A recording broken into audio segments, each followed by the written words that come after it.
Sajni here, and today I want to talk about a very important principle called the mirror principle. And this principle is from the book REALITYTRANSURFING by a Russian quantum physicist, VADIMZEALAND.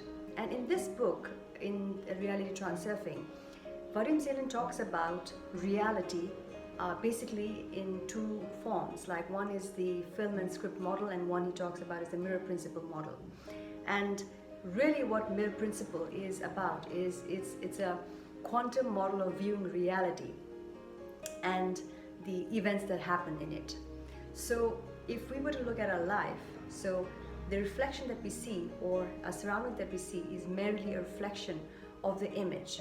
So this is the concept that VADIMZEALAND talks about, and this book is really the Bible of manifestation, and so we're going to dive deeper into this. So stick around till the end of the video, because I'm going to give you three very, very sharp and powerful keys that is going to unlock this mirror principle.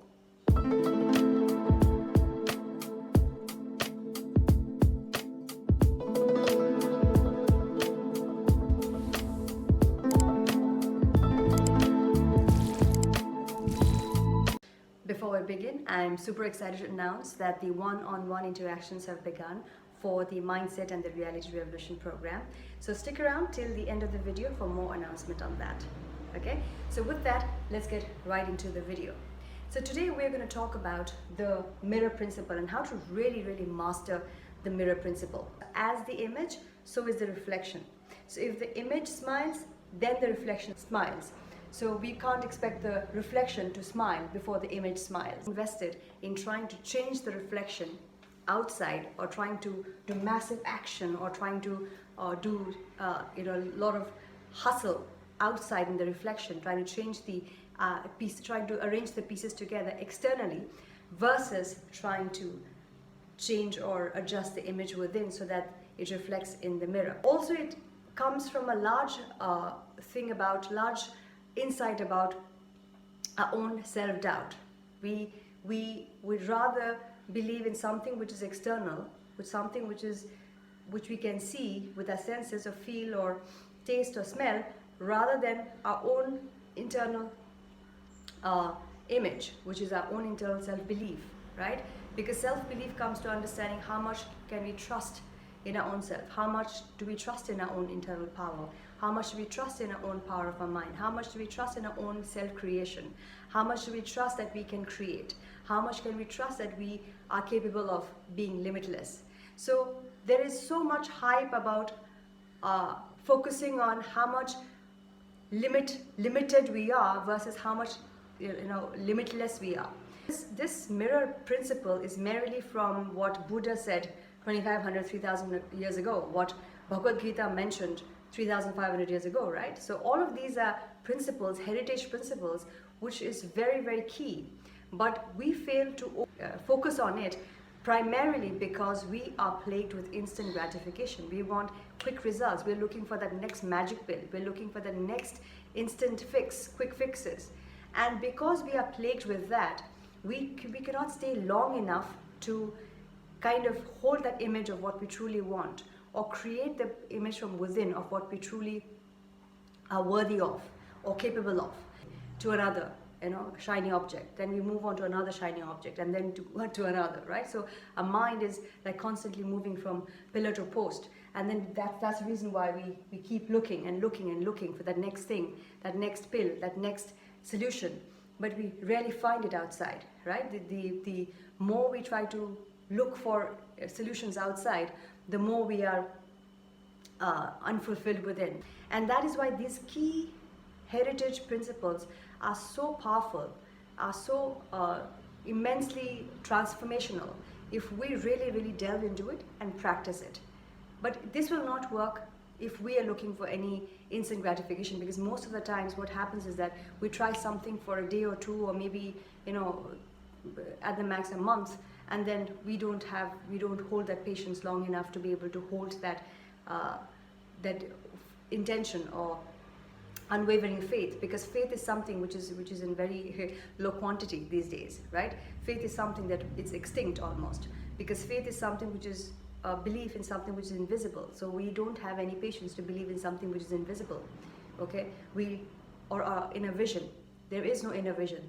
There is only what we see and what we go after, and we hunt down things, and that's why we burn down, we get dissatisfied, we get unfulfilled, and that is why we run from pillar to post, and that's why we have the low self-worth or low self-image or low lack of self-confidence. It's because, why? Because we are not believing in our own inner image or own inner worthiness, but we are looking for things outside to fulfill us. So the mirror principle, what it really talks about is to switch the magnet inwards, to be able to delve inward and then from inside out. So being the cause to be able to make the reflection outside or create the reality outside that you want. Because as the image, so the reflection. Whatever image we hold within, so it reflects on the external reality. The only caveat to this is that there's a delay. Okay, there's a delay that happens in the mirror principle of reality, where when we raise a hand in the image, in the mirror principle, the reality takes a little bit of time to be able to raise its hand. Okay, so we need to be able to hold our patience, hold that belief long enough to be able to get that manifested. But rest assured, whatever we put the image or whatever we hold the image of, if our self-belief is even 1 degree higher than a self-doubt, because all of us have self-doubts, all of us have been in that hypnotic rhythm for a very, very long time. So we know that we have that the voice in the head saying, no, this is not going to work, or no, this is all BS, right? If we stick to these principles, these core principles of creation, not the techniques or the woo things that happens on the surface, which is just band-aids, but if we get to the core of getting into what we truly want, what we truly believe in, who we truly want to live as, or what we're really good at, what are our passions, what are our intentions, what is that we want to be known for. So if you really delve deeper into our own inspirations, rather than looking outside and seeing who's doing what and then trying to chase that, if we dive deeper into our own internal system and see what we truly want, where we want, why we want, and everything that we can batter down to be able to get to the core of our own identity of what we truly want and why we truly want, then the how and the when just happens. The 3 keys that is now going to help us solidify this mirror principle so that we can manifest whatever it is that we want. The way that we've lived so far, and if we haven't got the results so far, then if we keep continuing the same trajectory, it's not going to take us anywhere different. It's not, at least not going to give us what we truly desire. So we need to be able to switch that and ditch that and then get into a different elevation of building a core identity. And that is the reason why shifting a paradigm from the core is very, very important. So let's get into the 3 keys. So the number 1 is intention. Okay, now what does intention mean? So now the mirror principle is basically when you form the image, your intention or the content of your thoughts and emotions are more important. Where is your focal point? Is your focal point on creating wealth, or is your focal point on avoiding being poor? Is your focal point on being successful, or is your focal point on avoiding failure? Okay, is your focal point on being loved, or is your focal point on being not being lonely? So wherever your focal point is, that is what the reflection is reflected. Okay, that is the image that you have. The intention is your image, and the reflection will show whatever you hold. Okay, so we have to be ruthless. We have to be very honest and ruthless with what we see, because what we're seeing is the truth. But most of us want to deny the truth. Well, most of us want to run away from what the true reality is. The true reality is that whatever we're holding inside is being reflected outside, but we are trained to overlook our own flaws and overlook our own, that's self-denial, right? So that is why self-acceptance is key. Even if there's resistance, even if there's self-doubt, once we start accepting, then we can move to the next level of step 2, 3 of transformation, of elevating. But till the time you don't reach here of self-acceptance, then the rigidity, the resistance will keep moving us back to our old reality. Okay, so if you're watching this, that means your level of awareness, your level of acceptance has been higher. So this will be very, very transformational for you. So your intention is every day look at where your focal point is. Is your focal point on what you want or what you don't want? Okay, so try to focus on focusing on what you want. Okay, so that is your key, that is your intention. Okay, it can happen in 1 day or 1 month or 1 year. It depends on your own sincerity in your own self-belief. Okay, how much do you truly believe in your own power? How much do you truly believe in your own capability or your own self-worth, that you deserve what you're looking for? Okay, if you're able to match your internal image with external reality, the vibratory alignment happens, then the manifestation is effortless. Then there is no need to struggle on that, right? So that is the whole reason. So it's all about how deeply, how sincerely you can hold on to this core belief. Attention. Now, attentions are of 3 types: positive, negative, and neutral, right? Positive and negative attention has the capability of creating or influencing your reality, and neutral attention is basically to dissolve that reality, especially when you have a lot of turmoils or counter intentions or negative emotions that come up, right? We fear that it might manifest. In today's state, the greatest asset we have is our attention, is our focus. How much focus or attention, where is the focus and attention? Are we focusing on more of abundance or more of lack? Number 3 is unity between the heart and mind. Now, it's very, very key to understand that the language of the mind is logic, the language of the mind is reasoning, but the language of the heart is feeling, emotion, right? So if you're thinking of a goal or intent, and if you're feeling sits right with it, you feel a high conviction, high self-belief. Again, it all boils down to your own self-belief, your own self-worth, your own self-conviction. So that is why you start weeding out all the naysayers, weeding out all the limitations or all the noises. Then your own self-worth, your own core identity rises up.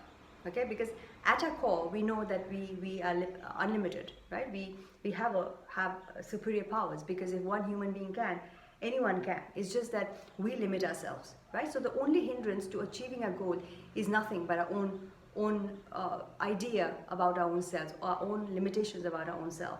So if we can cut through that clutter and get to the heart of the matter and get our heart aligned with our vision, then everything starts to go our way. Then we can manipulate reality into our way. Then we can manifest anything, whatever we want, right? We want to be able to manifest whatever we want with minimal effort, right? Because if we want to do everything in this lifetime, then we better start acting right now. We better start applying the principles right now. We better start working on our own selves right now. So working on our own selves is far more superior, or your self-confidence rises, your self-worth rises, your self-belief. Everything starts from your internal state, right? But what we do is we focus 99.99% on the external state. We rely on external things. We rely on circumstances outside of us to change how we feel within. Okay, this equation needs to change, and the moment it changes, then everything outside changes too, because the image, as the image, so is the reflection. Okay, if you can understand this one principle, okay, your whole life will start to shift in a massive way.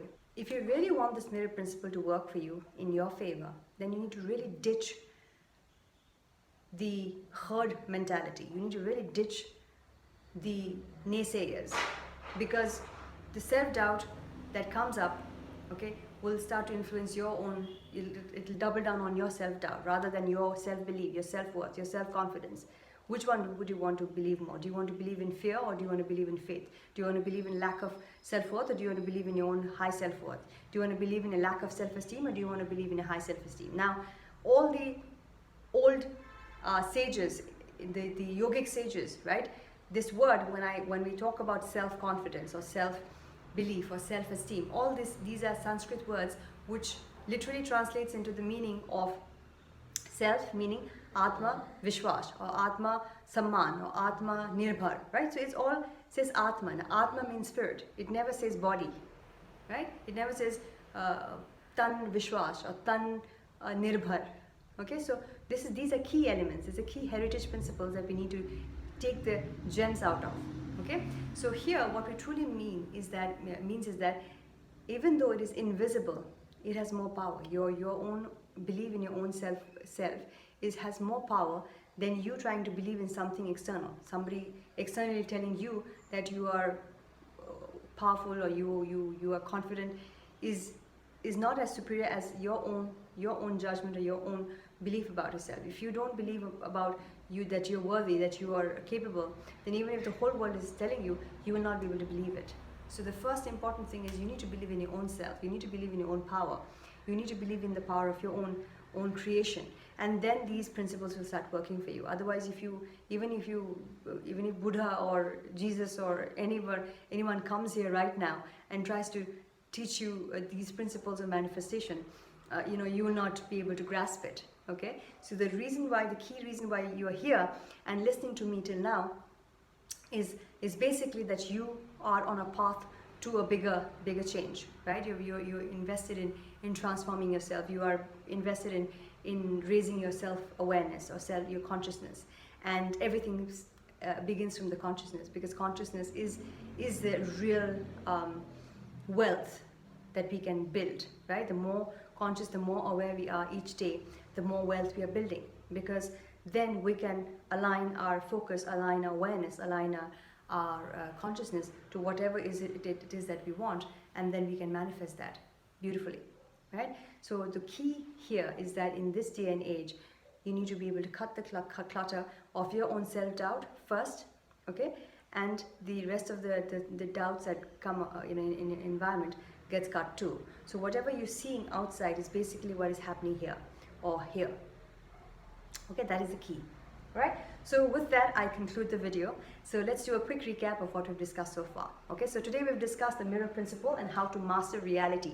So mirror principle is basically nothing that the mirror of reality reflects as the image, so the reflection. So whatever image you hold within reflects on your external reality. So whatever external reality you're seeing, which means that if you don't like what is in front of you at the moment, all you need to do is reflect inwards and make the adjustment within, not outside. No matter how much you try to change the pieces outside, it'll never change, or even if it changes, it's going to be temporary, and you're going to stay in the same loop over and over again. So that's why first it's internal change, and then effortlessly things start to manifest outside. Be aware of three things. One is the intention. Where is our intention? Where is the content? Where is the focal point of our attention? Most of the times, because our awareness, wherever attention goes, energy flows, and wherever energy flows, we create more of that, right? Our focus creates attraction. Second is our attention again. Are we a positive attention, negative attention, and neutral attention? Positive and negative attention has the capability to create reality, and neutral attention can dissolve reality. When the mind and the heart are not aligned, then we need to coordinate that, right? So we need to be able to coordinate so that there's a mind and a heart unity. So to do that, we work with coordination, okay? Coordination basically means nothing but adjusting your internal state. And we can do that by using a lot of grounding, a lot of dissolving the kind of like those counter intentions or the emotions that have been blocking us from manifesting what we want. Okay, so that was the third thing. That is unity of the heart and mind. We need to be able to make sure that our heart is aligned with what our mind is intending to do. Okay, that we've seen many stories on rich people or people who've got everything but they're still hollow from within. It's the same thing, right? So we don't want to be able to do that. We want to be able to achieve our goals but also be fulfilled. We want to be able to fill our soul as well as the bank account. Okay, so with that, I conclude the video. I sincerely hope this was helpful. And if you're new to the channel, do not forget to like, comment, subscribe, and hit that little bell icon. And do leave a comment and share your viewpoint. It was helpful for you. Okay? And we'll come back for more. And if you have any ideas of any topics or any questions, please do feel free to leave that too. What the Mindset and Reality Revolution program really is it's one of the highest paradigm of manifestation. So there are three paradigms of manifestation, which is the having, the doing, and the being. So when we get to the being state, or in quantum physics, it's also called the identity shifting, because everything is in the state of being and becoming. So when we embody the state of beingness, then naturally the having and the doing falls into place. What I realized in my years of understanding and practicing and manifesting and studying neuroscience and quantum physics, what I understood was that it's never about the techniques. because technique is just the doing paradigm, or wanting to having paradigm, because the more you're wanting to have or want or get, the more you're stuck into that loop. The idea is to elevate into that awareness or that beingness state where things start to fall into place, your ideas start to come, things start to manifest for you effortlessly, right? Because we learn the principles, or we learn to work with the laws of nature, where we go through the path of least resistance. We understand the universal principles of balancing, of being and doing, action and non-action, effort and surrender. So these are some of the powerful principles which we include in the program that can help you boost your manifestation, boost your awareness, boost your clarity, boost your productivity. So things start to open up for you. And so the Mindset and the Reality Revolution program is designed in such a way that it helps you to elevate to that state, ideal state, or the being state that you envision to become. And therefore, you effortlessly attract the things that you want to do or have. I'm also super excited to announce that I started the one-to-one interaction for the premium coaching for the Mindset and Reality Revolution program. And so the enrollment link, I'll leave it in the description and in my Instagram bio. So both the links are there. So I can't wait to have an interaction with you and see how we can work together. So I hope to see you there, and thank you so much for watching. Until next time.